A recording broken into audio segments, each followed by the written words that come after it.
That being said, there are not many times that I preach a sermon where I don't think I know there are people in the brotherhood who will absolutely disagree with some of the content of that sermon.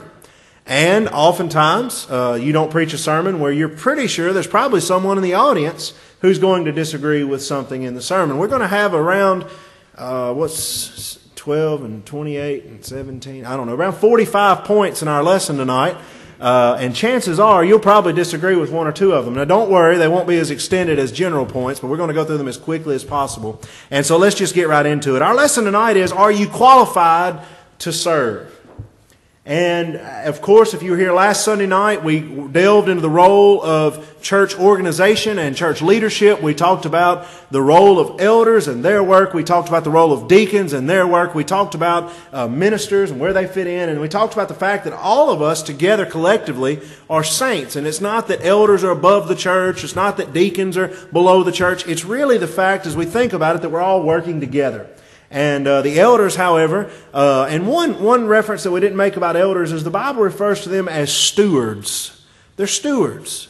And so the power and the authority and the responsibility that they have is only theirs for a short time as they're here on this earth and as they serve as elders. And so it's not some lifetime entitlement or something like that, but they shoulder a tremendous responsibility. Consider this for just a moment. Our elders have to do the job they do with no legal backing. You ever thought about that? They make a decision that makes someone mad and they can't go to a higher court or higher authority. Our elders do the job they do simply with the authority of the Scriptures behind them and the respect of the church. And if those two things are not respected, then the elders really don't have much of a ground to stand on. So what amazing, amazing leaders we have in the church who will stand up with those things being the case. And also our deacons, they serve in that role just with that amount of authority, just with their reputation and just with the Word of God behind them. That's pretty amazing when you stop and think about it. Let's begin tonight talking about the qualifications to be an elder. And if you don't already know this, tonight we're going to spend all of our time in two books of the Bible. 1 Timothy, specifically the 3rd chapter, and also in Titus, the 1st chapter. And so we'll spend all our time in these two places, and we'll deal with our qualifications from them. Now what tonight is not so much an encouragement sermon or an evangelistic sermon, but I just want us to go through together what it takes to be an elder for two reasons. Number one, so we'll more fully understand the qualifications, and when the time comes, and it will one day, that we'll be involved in the nomination or the appointment of another elder or deacon somewhere, we need to be familiar with what those verses mean and what they teach so that we can properly evaluate the one who's being nominated. Secondly, it also should give us a tremendous appreciation for those who serve in these capacities because of the type of men they are. And so let's begin with Timothy's section of Scripture, 1 Timothy chapter 3. Thank you, Brother Kelly Smith, for reading this. We'll be reading verses 1 through 7, and I will try and add these to the list as we go. This is a faithful saying, if a man desires the position of a bishop, he desires a good work. A bishop then must be blameless, the husband of one wife, temperate, sober-minded, of good behavior, hospitable, able to teach, not given to wine, not violent, not greedy for money, but gentle, not quarrelsome, not covetous, one who rules his own house well, having his children in submission with all reverence. For if a man does not know how to rule his own house, how will he take care of the church of God? Not a novice, lest being puffed up with pride, he fall into the same condemnation as the devil. Moreover, he must have a good report or testimony among those who are outside, lest he fall into reproach and the snare of the devil. Now, I realize this text is small, but I'll try to go through them as best I can as we go and remind you of what they are. And so this is Paul's list to Timothy about, as he's going through appointing elders, what is required of a man to be an elder. If you're counting the way that I listed them, now by the way, depending on who you're reading, some say they're 15, some say they're 16. I've listed 17 individual characteristics of an elder. There are some that I left out. For instance, in verse 1, if a man desires the position of a bishop. Some have listed that desire as a qualification. And of course it is. I didn't put it among this list, but we'll talk about that in just a moment. Let's begin first with Paul's statement here. This is a pistos logos. This is a faithful saying. 5 times in Paul's writings, he makes this statement in the Greek. This is a faithful saying, a pistos logos. And what that means is this is a trustworthy saying. We can take this statement to the bank, so to speak, as we would say in our modern vernacular. And so what Paul is about to say is not only Holy Writ, but Paul even elevates it above that. And obviously it had become, that is, the qualifications for an elder, a fairly common occurrence. Because here Paul says, this is a faithful saying. What is? If a man desires the position of a bishop, he desires a good work. Now, formally, the qualifications for a bishop or elder don't really begin until verse 2, but there are a couple things we observe in verse 1. Number 1, he says, if a man desires the position of a bishop. That word there is gender specific, and he says there, if a man desires that work. If you go on down, later on down in the list of qualifications, in fact, in verse 2, you'll see that elder to be is to be a husband of one wife. And so, contrary to what our modern culture says, today we're even putting our women in combat roles, and I don't understand where equality has made us any better society. But anyway, and when I say that, don't get me wrong, I'm all for equal rights. I'm just saying sometimes things we do in the name of equality just makes absolutely no sense. But anyway, that's a soapbox we need to stay away from. The fact remains that elders, as God ordained them and as God appointed them, should be males. It should be a male leadership role. Secondly, although not listed among these qualifications, and this is just inherent within this, and so I didn't really list it as a qualification because without this it'd be a moot point. But a man must desire the work of an elder.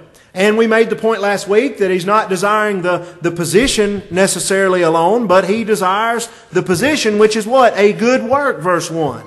And so it's a job. It's not just a title. It's not just an empty chair that he's filling. An elder is doing a job, and that is their main responsibility, to be that episkope, as that poimeino, as we looked at last week in the Greek, that is that shepherd, that overseer, that superintendent of the church. And so let's begin now in verse 2, in verse 2, yes, with the qualifications that are here listed. Number 1, a bishop then must be blameless.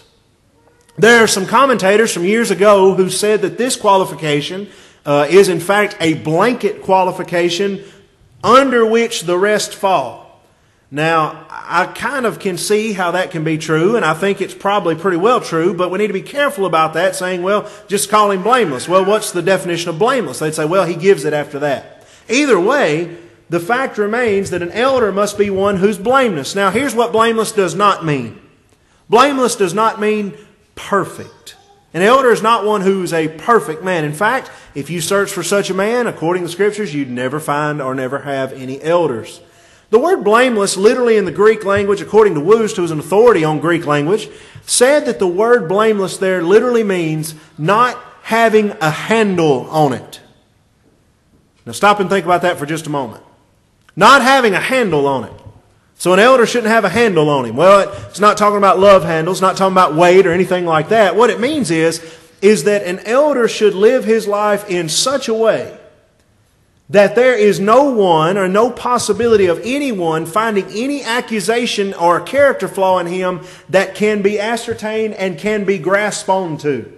That is, you may have heard it this way. People can throw charges or accusations against this man, but none of them stick.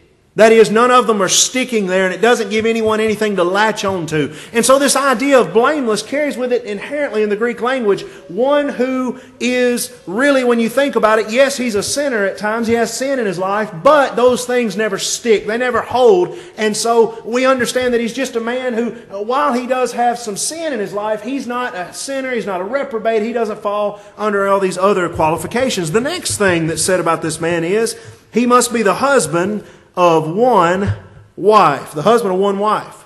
Now this qualification is one that has been opened up to various views over the years. One says this man just must not be married to multiple women. Another view says that if the man loses his wife and remarries, then he's not qualified. Another view says that if a man is in fact married, divorced, and then remarried, he's not qualified. And another view just says, well, this is just stating that the man must be married. I have heard some form of all those views in different places. I've known men, of course, who were widowers. who remarried later on and served as elders. I think we're all familiar with some of those. We have, I've seen in cases a man who is divorced and then later remarries, has a scriptural right to put away his wife, later remarries, serve as an elder. And I've seen congregations where both of those men would not be considered capable of serving due to 1 Timothy 3 and verse 2. However, let's look at the Greek language and let's look at what Paul says and what Paul does not say.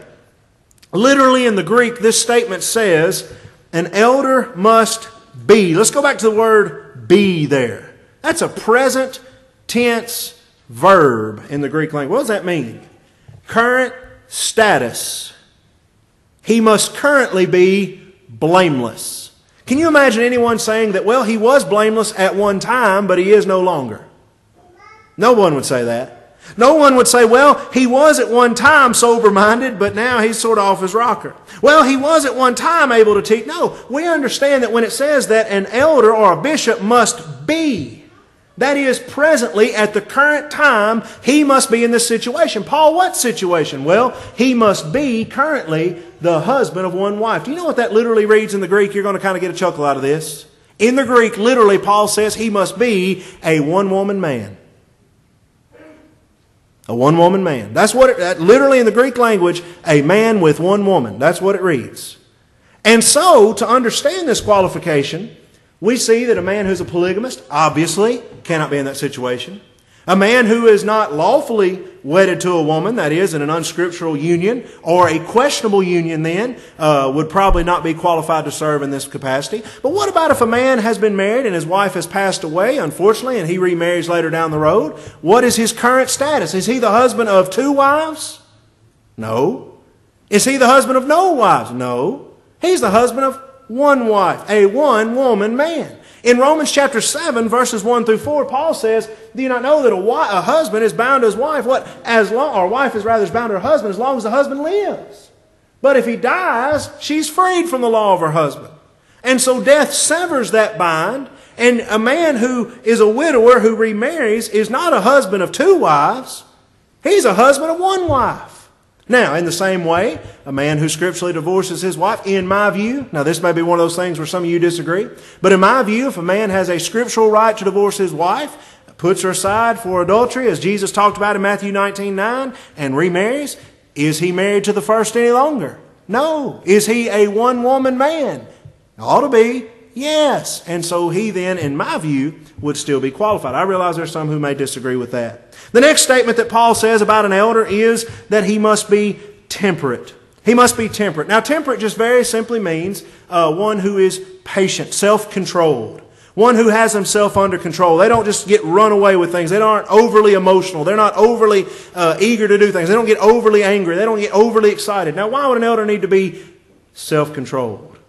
Because there's going to be times that things in the church are going to cause them to want to get excited, or cause them to want to get upset, or cause them to want to be anxious or fearful, and so they need to be a temperate person. The next qualification found in verse 2 is that they be sober-minded. Now what this literally means is clear thinking. If a man has dementia or Alzheimer's, even though he may have been a godly man all his life, he has no right shepherding the flock of God. Why? Because he's not sober-minded anymore. He can't think clearly anymore. Can you imagine putting someone, a babysitter, over your children? Stop and think about this. Would you let someone who couldn't remember what room the kitchen or the bathroom was be over your children? Well, no. You wouldn't let someone who could put your children in danger keep them or babysit them. Why would we in any way, shape, or form think it would be appropriate to put someone over the house of God who's not sober-minded? And so that's a qualification that Paul gives. The next one is of good behavior. That is one who lives a good moral lifestyle. He's not out living a rowdy lifestyle. He's not seen as a rebel rouser by the community. He's living according to the Word of God. Next, one who is hospitable. Specifically in New Testament times, there was a need at times to put up strangers. There was a time to take in hungry people and help, especially in the church. Back then, remember, there were no Motel 6s. Today, someone comes, they need a place to stay. What do? We put them in a hotel. In that day and age, there were no inns. not to speak of as we know them today. And so oftentimes the elders and their wives were to be a family who, when greeted by some stranger, were to be hospitable, take them into their own home. And think about how this would affect the church. This would affect the church in such ways as to put out a good rapport for the church, to let the church know, to let the world know that the church loved those who needed help, and it would give that good example in that. Next, an elder is to be able to teach, verse 2. Able to teach, or as the King James puts it, apt to teach. Now this has been oftentimes a misunderstood, I think, concept here. This idea of being able to teach carries with it the idea of capability. Capability. Well, what's he teaching? He's teaching the gospel.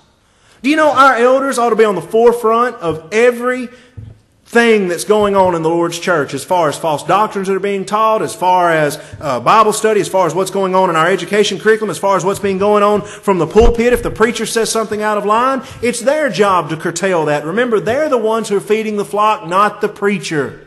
And as the primary feeders of the flock then, that is the feeders of the Word of God, the elders must be not only able to teach in the mindset that, well, if we need him, he'll teach a class. But they need to be able to teach in the fact that they know what's going on when it comes to the brotherhood. When someone talks about, have you heard this doctrine that's being taught here? Our elders need to be aware of that. They ought to be up on brotherhood publications and brotherhood controversies. They need to be up on what's going on in the church and in the outside world. When it comes to New Testament and Old Testament criticism and the higher criticism of the Bible, our elders need to be prepared to defend the faith against all attacks from within and without.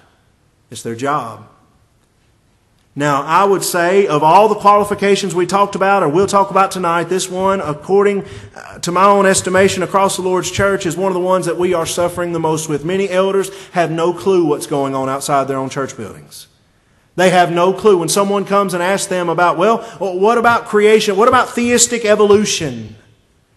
They say, huh? What, huh? A few years ago, there was a preacher who was telling another member, or actually I believe it may have been an elder, about his degree. He said, well, what are you getting your degree in, your doctorate in? He said, well, it's in theology. And he looked at him and said, what's that? Now, here's a man who should have known a little bit about theology, and he didn't even know what it was. The point is illustrated in this. We need, as elders, we need people who are able to teach. That is, able. And we're going to see that even more strongly from Titus's recounting of this. Notice as we go on down now to verse 3, one not given to wine. One not given to wine. And what this means very simply is one who is not in love with, addicted to, overcome by wine. Not given to wine at all. He is not a slave to it. On down the line, he must be one who is not violent, verse 3. That is, not willing to fight. It doesn't want to be a rebel rouser. Doesn't want to start brawls. Not greedy. Elders are responsible for handling the Lord's money in many ways, in many shapes, and many forms, and they should never act or function out of a role of greed. By the way, as we talked about last week, elders, by all rights, should be paid for their services. Now, by the way, let me just stop and make an observation we didn't make last week. Many elders today have already retired from a secular job and they have secured their income for the rest of their lives. Many elders during the New Testament would have to leave their jobs as carpenters and shipbuilders and tent makers or whatever to come and serve as elders in the church. And so if they got no income from the church, received no income from the church, they had no income, period. And so that's one of the reasons we have scriptural authority and precedent for elders to be paid, because many of them literally were making their living by the gospel. And so this is why they can't be greedy. That is, they can't just be serving because they're getting a paycheck. Not greedy for money, but gentle. That is, someone who's not going to be angry quick, one who's going to be easygoing, one who's going to be meek and mild. Not quarrelsome, not one who wants to pick a fight. And we know these people in our lives who just want to find things that are wrong and pick fights and start quarrels. It's not to be an elder. Not one who's covetous. Not one who is envious of other people's things. Not one who's envious of others' prestige or power. Not one who is envious at all. One who is humbly submissive in his role. One who rules his own house well, verse 4. And the caveat is, his children are to be in submission with all reverence, for if a man does not know how to rule his own house, how will he take care of the church of God? One who is not a novice, verse 6, that is, not a new convert. lest being puffed up with pride he fall into the same condemnation of the devil as the devil. An elder cannot be someone who himself is growing in his faith. They should be pillars and the foundation of the church. Therefore, they should be rooted and grounded in their faith and not have to worry about them falling or slipping away. Finally, from 1 Timothy 3, we read that an elder, verse 7, must have a good testimony, notice this, not only in the church, but among those who are outside. That means an elder must be a man of some reputation in the community. That is, people know who he is, and they have a good relationship with this person. They've interacted with him in the community. They've seen him at the stores. They've dealt with him as neighbors, and everyone can say he is a good member of society. Those are all requirements. Those are 17 that we have there listed. Over in Titus's book, Titus chapter 1, verses 5 through 9, we read what Titus has to say about an elder, and we will begin to talk about them. Number one, if you'll turn there with me, Titus chapter 1, we'll begin listing these qualifications as time allows, and we're going to get through them very quickly because many of them, you'll see, are very similar to what Paul told Timothy in 1 Timothy 3. Verse 5, for this reason, he's telling Titus, I left you in Crete. By the way, Titus was a located preacher. He was left in Crete for a while. Left in a pretty bad place for a while if you read on down. That you should set in order the things that are lacking and appoint elders in every city as I commanded you. It's my estimation that the Lord's church many times is not willing nor able, nor do we want to, appoint elders in every church. There are churches that have been established for 40, 50 years that have never had a good set of elders. And that's a shame. Because a church should come from our infancy, should begin to grow, should begin to flourish. And as men become qualified, or rather become matured, they should then become qualified and should become elders. So here Titus begins to give the qualifications for an elder. Number one, in verse 6, if a man is blameless. Now, by the way, those are two of the same that we noticed from 1 Timothy 3. A man, blameless. A man is blameless, the husband of one wife, having faithful children not accused of dissipation or insubordination. For a bishop must be blameless as a steward of God, not self-willed, not quick-tempered, not given to wine, not violent, not greedy for money, but hospitable, a lover of what is good, sober-minded, just, holy, self-controlled, holding fast the faithful word as he has been taught, that he may be able by sound doctrine both to exhort and convict those who contradict. Now that goes to what I was saying a while ago about them being teachers. Let's begin at the bottom and work our way back up on Titus's list. Verse 9, the elders are to hold fast the faithful word as he has been taught. This means that an elder can't just sit through worship services and for the rest of his life and that be the extent of his Bible education. He needs to be taught the faithful word so that he can defend it and so that he can, notice this, that he may be able by sound doctrine both to exhort and convict those who contradict, or the gainsayers as the King James Version says. That is, an elder should be able to refute false doctrine and not have to go to another source to do so. They should be taught and prepared to do that. Going back up the list, they should be self-controlled, another trait that we noticed in Timothy. They should be holy, another trait which, while not specifically pointed out, they must be of good behavior. Holy, very similar. Must be just, that is, sober-minded. Sober-minded, lover of good, hospitable, not greedy, not violent, not given to wine, not quick-tempered, not self-willed, having faithful children. Let me stop here at verse 6. Titus 1, verse 6. A few years ago, there was a man that the church asked to serve as an elder, and someone said, no, he can't serve. And they said, why not? And said, well, he only has one child. And they said, well, Titus 1, verse 6 says that an elder must have faithful children.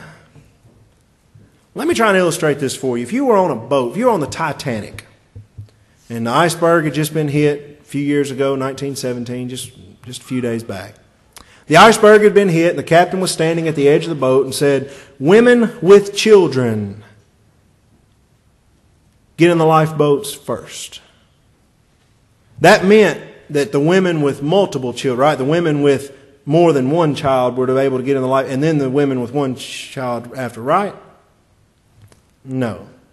We understand that when you're speaking to a group of people, for instance, tonight, Adam says there's going to be a fourth and under Devo for any children, for fourth grade and under, anyone with children. What if you have one child? Are you excluded from that gathering? Well, of course not.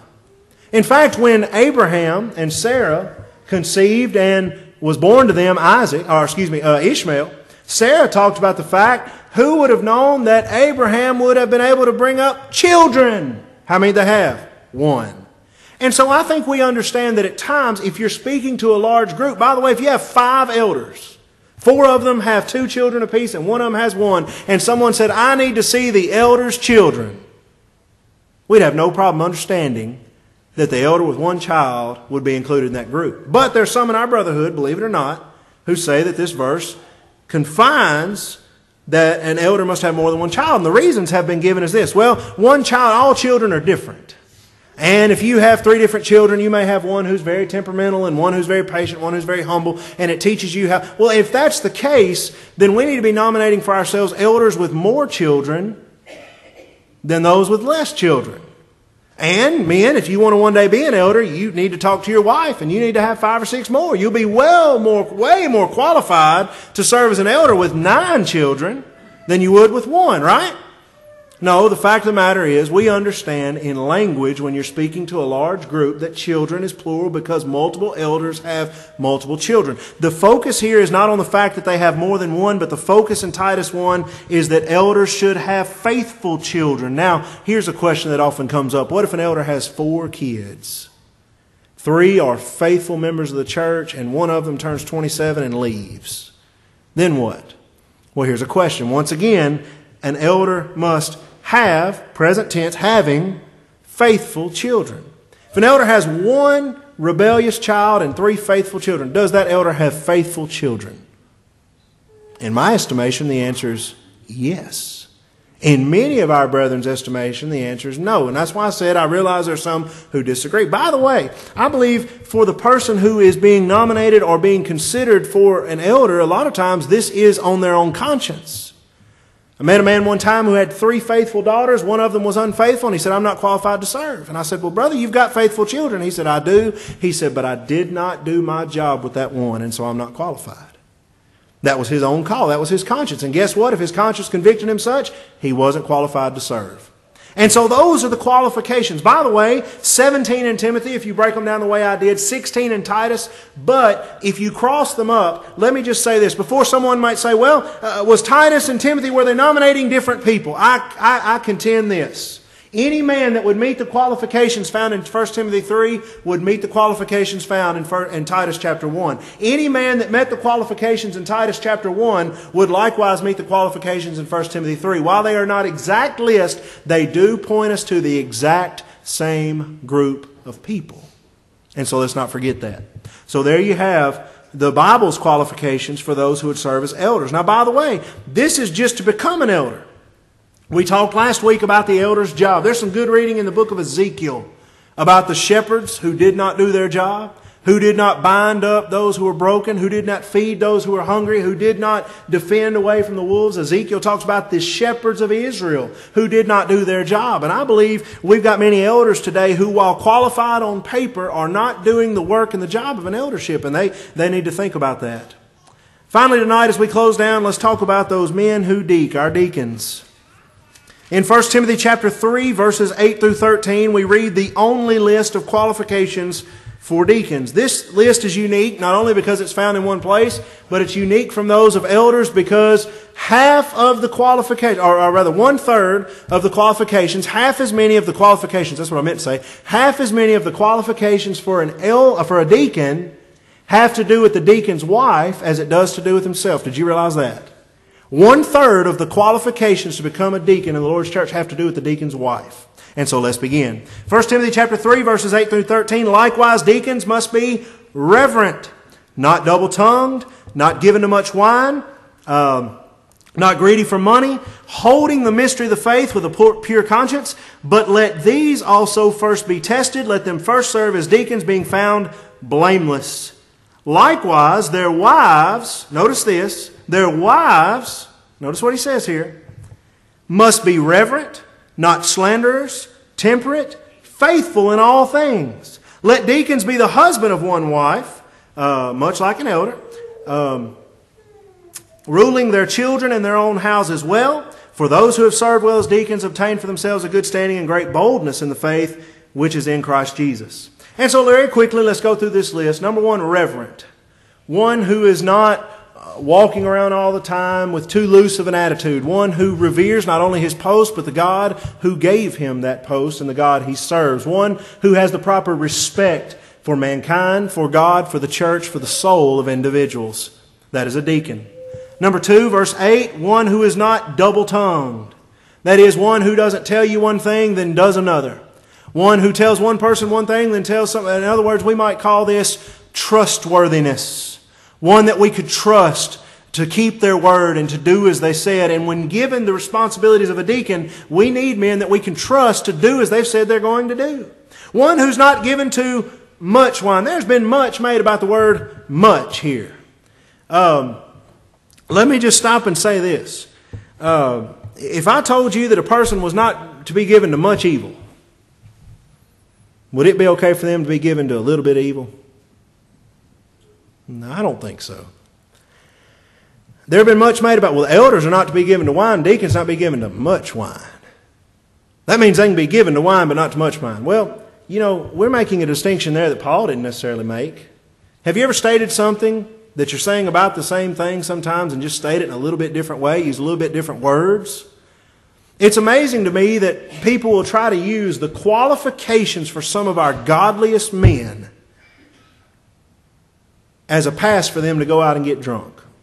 I just think that's a shame and a sham. When the Bible talks about wine is a mocker, you are being mocked when you make such an argument. And wine has you beat. You're given to wine. Anyway, the point is, just like the elders, deacons are not to be given to much wine. In fact, think about Timothy himself. The Bible tells us in this very book, 1 Timothy chapter 5, that he himself had stopped drinking any wine. Why? Because he was worried about the appearance that it would give as a minister of the gospel.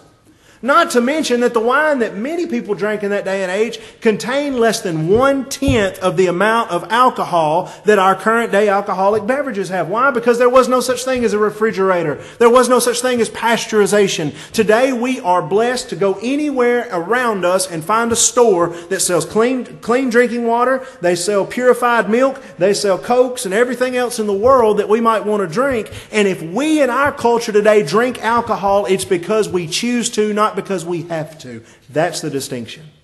And I think it's pretty clean cut. I don't think we need to say much else about it. A deacon also, by the way, must not be greedy. Why? Because he's going to be handling the money. He's going to be handling some of the Lord's resources in the church. They must hold the mystery of the faith with a pure conscience. I said a poor conscience a while ago. I think some do. We need to hold it with a pure conscience. What does this mean here? There are some who think that years ago deacons were inspired men. I believe they were. And they then taught with the mystery of the faith. That is, if you go back to those original 7 who were chosen to serve in Acts 6, among them was Philip. What did he do? He went out and preached in Samaria. He was a preaching deacon. Here we have preaching deacons. And those who preach and also serve as deacons, they have a responsibility to hold the mystery of the faith, which Paul tells us in Ephesians 3, verses 8 through 10, has been made known by the church with a pure conscience. That is, they should preach not because they're working as deacons. They should preach because they believe it, they live it, and they have to tell the rest of the world. Paul summed it up in 2 Corinthians chapters 4 and 5 when he said, we believe and therefore we speak. They should preach because they believe it, because they live it. Deacon must be blameless. Same word of an elder. Nothing that anyone can really grab a hold of as far as accusations against them. Now there are 4 qualifications for their wives. By the way, this wasn't made. Now, by the way, some have said in 1 Timothy 3 that the use of the word likewise means in the same way as the elders. And so actually this is in 1 Timothy 3 and verse 11 also qualifications for elders' wives. I think that's a given that they should be these type of women. Whether or not you want to bind that, I don't think it matters. We're running out on time, so I'm trying to pick up the pace here. Deacons' wives must be reverent, same as their husbands, not slanderers. Wives, if you're married to a deacon, there's times in your lives you're privy to information that you need to keep in the home. If your husband is the benevolence deacon, guess what? There's times that you're going to have to deal with benevolence work that may be embarrassing to someone. There may be situations that come up in the church where someone's caught in sin that's not a public sin that the deacon is helping out with or something like that. And so we need to be careful that we never slander anyone. And especially a deacon's wife can have a detrimental effect on the Lord's church if she goes out and slanders or talks bad about those within the church. And so they're not to be slanderous. They're to be temperate. That is, they're to exercise self-control in their lives. They're not to be just willy-nilly and wild. They're to be faithful in all things. A deacon's wife must be faithful to the Lord's church. Has to be. A deacon must have not only believing, elder rather must have believing children. A deacon must have believing wife. By the way, a deacon must be the husband of one wife as an elder, verse 12. And finally, while an elder has to have believing children, a deacon does not. But they must rule their own children and their household well. That is, they're good father, they're good husband, good Christian father, and they're doing the job that God would have them to do.